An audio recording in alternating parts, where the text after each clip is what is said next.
Morning, everybody. Today we're here for part 4 of the fairy tale marriage video.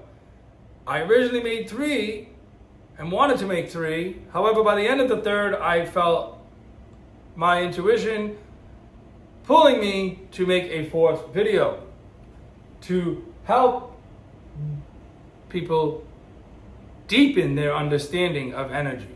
Okay? This will absolutely help your marriage. And just like part 3, it will carry over into the rest of your life. All your relationships, just as we discussed yesterday. Your work relationships, your friends, everything. Even your own relationship with yourself, your relationship with the divine creator, all the above.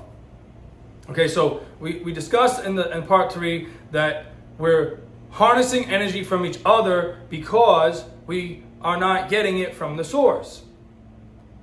But how is this exchange taking place? Well, it reverts all the way back to our subconscious, which there are over 400 years of studies backing and proving, and I believe it to be true. It doesn't take much digging and research to understand this. Our subconscious is done developing by 7 years old. So that's right. And unless you wake up when you get older at some point and begin to rewrite it, it's the same. I don't care if you're 97. If you have never rewritten it, it is probably so close to the same as from when you were 7 years old that it's silly. All right? So that's very important to understand. You might be questioning what that has to do with anything. What does when I was 7 got to do with when I'm married or when I'm an adult? Well, it has a big part because that's your subconscious and that's your autopilot. That's what you revert back to, okay? So what happens is we discussed the marriage. We both give each other a lot of energy in the beginning, the honeymoon phase, okay? Then that becomes unattainable. Because it's not realistic to be dumping all your energy to anyone. You can only give so much. I'm sure you've heard the expression, you cannot pour from an empty cup.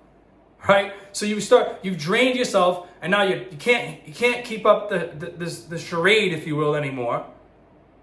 That was you were able to do because you're so empowered by the love, which is the strongest emotion. But now it's getting hard and you're getting drained. And so are they. And now you start to notice, and they start to notice, that you're not receiving the energy anymore. And when you're not receiving it from someone you're used to receiving it from, and you feel drained, how do you get energy when you don't understand how to get it from the source? Now, even though you watched part 3 and you understand that you do need to get it from the source, there's a big difference and sometimes a big time lapse in between knowing that and getting there. It could take somebody weeks, months, or even decades, unfortunately. So this will help you understand it and get there a lot faster, all right? So simple. Your spouse does something that you don't agree with, you don't like, it upsets you, it irritates you, whatever it is. That is an energy hit. They have just taken some of your energy.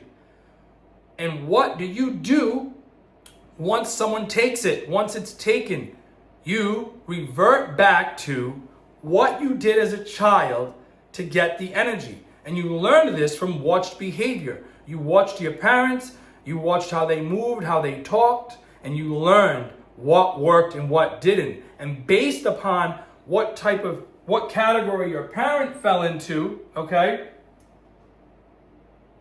Based upon that is, that decides how you're going to get your energy. A lot of times you'll end up exactly like your parent or the opposite. The go-to would be the opposite. So if your parent's an intimidator, you would attempt as a child to become a self-pitier, hoping to get attention when you shift into self-pity because they're intimidating you. And if someone's intimidating or interrogating you, it's going to push you, which is aggressive, it's going to push you into the passive. Okay? You with me, right? So I'll use myself as an example. As a child, my father was 100% an intimidator. My mother wasn't really in the picture. So the main thing coming at me was intimidation. I did try to revert to self-pity.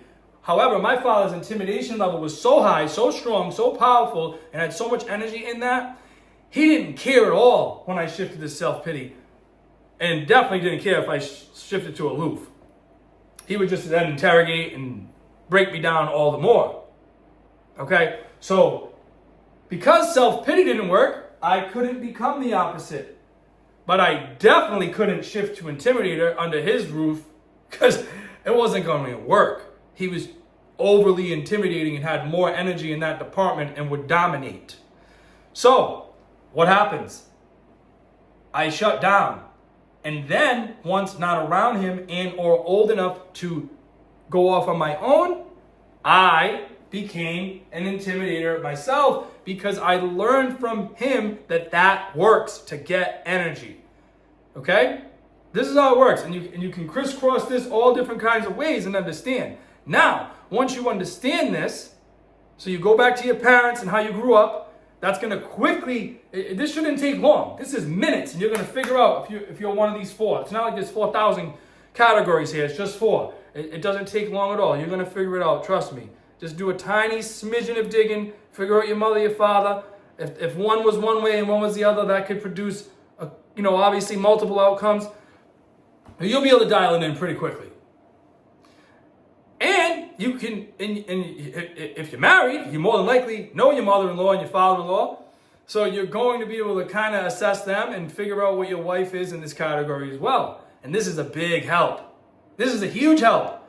And now that you understand what's going on, let's say you're both intimidators, yeah, it's just going to be a big giant battle. Okay? So once you understand that this is just a character, this is just a role you're playing. This ain't really you. Do you know what's really you? A loving, caring, genuine, helpful being. Spiritual. That's the real you, deep within. This is why everyone inside of us, somewhere deep, inherently wants to help, loves to help. Even the evilest people on the planet, in the right circumstance, will help a poor innocent child because their heart pulls. Even though they might have just stabbed someone a few hours ago. Even the most nastiest, awful, darkest people have some part of them that wants to be righteous and wants to be helpful. They just keep suppressing it and burying it. Okay? So, the real you wants to be loving. What happens is, when you feel the energy pulled, you just shift back into one of these four roles. Okay? And if your parents were both intimidators, you probably become a self-pitier. And if your parents were both interrogators, you probably become aloof. It's not an exact science because it's going to depend on the level of energy that they pushed out. Did you have two parents? Were they both in the picture? Were you raised by your grandparents? There's a lot of things to figure out here, but it's not that difficult. And once you understand this, that you're just playing a role, and you know your wife's an intimidator or an aloof or whatever you know she is. She's just falling back into that role. She just needs energy. And once you understand to walk in love, like we talked about in the last video, oh man, this just pulls it all together.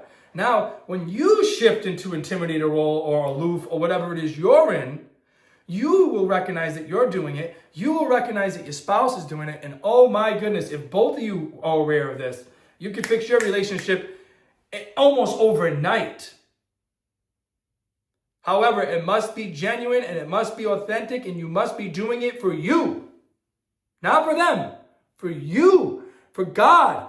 For righteousness. Just because it is the right thing to do and you understand that you should be doing the right thing. You should be giving appreciation and gratitude to your God, your source that gave you this wonderful life. Once you walk around in this place, it's a game changer. Now when your wife or your husband shifts into aloof or intimidator or self-pitier or interrogator, you know what's going on. You're fully aware, consciously aware, and consciously aware enough after time to say, I'm not going to feed into that. They're just having a tough time and they need some energy. let me just love on him or love on her. You see, we did these 4-part videos, and it's all very informative, and they're tools and knowledge and wisdom that's necessary to get to the right place. But everything is really simplified with one word.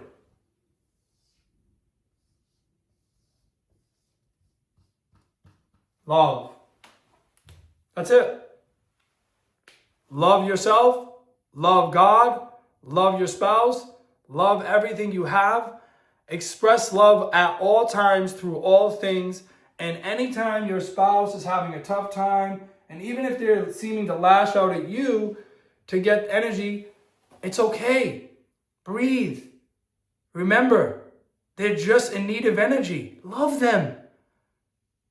Shift to empathy if you have to. Understand, what if you needed energy? Wouldn't you want them to love you?